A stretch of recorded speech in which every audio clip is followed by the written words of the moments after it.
Hi, welcome back to our YouTube channel Study Buddies.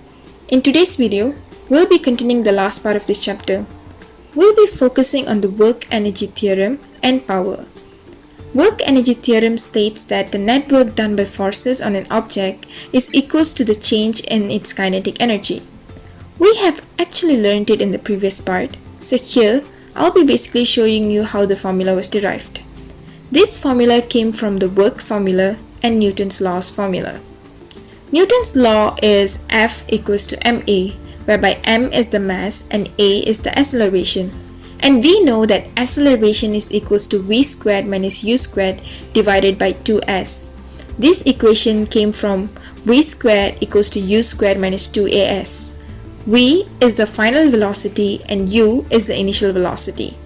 So when you combine both of them, you will get ma equals to m bracket v squared minus u squared divided by 2s. The next formula is work. Work is W equals to Fd, whereby F is the force and D is the distance. And we know F is equals to ma. So we can substitute that ma into this equation. So when you combine both of them, you will get W equals to 1 over 2 m delta v square, whereby the delta v is the changes in the velocity. It basically means the final velocity minus the initial velocity. So that is delta v.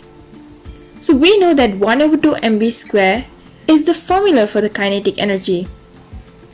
So this equation proves that the total work is equals to the change in the kinetic energy of an object.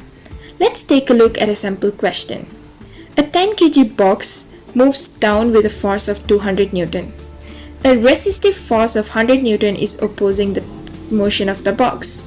So by using the work-energy theorem, find the speed of the box when it moved 20 meters from the rest. So use the work-energy theorem formula, and when you solve it, you will get V equals to 18.97 meters per second. Next, we will be learning about power. Power is the rate at which work is done, or rate at which energy is transferred. So the SI unit for power is joules per second or watt. The formula to calculate power is work divided by time. And when you expand the formula, you know work is equals to Fd. So power is Fd divided by time. And we also knew that d divided by t is equals to the average velocity. So from this, we can derive the second formula for the power, which is force times the average velocity. For example, let's try a question before we end our lesson for today.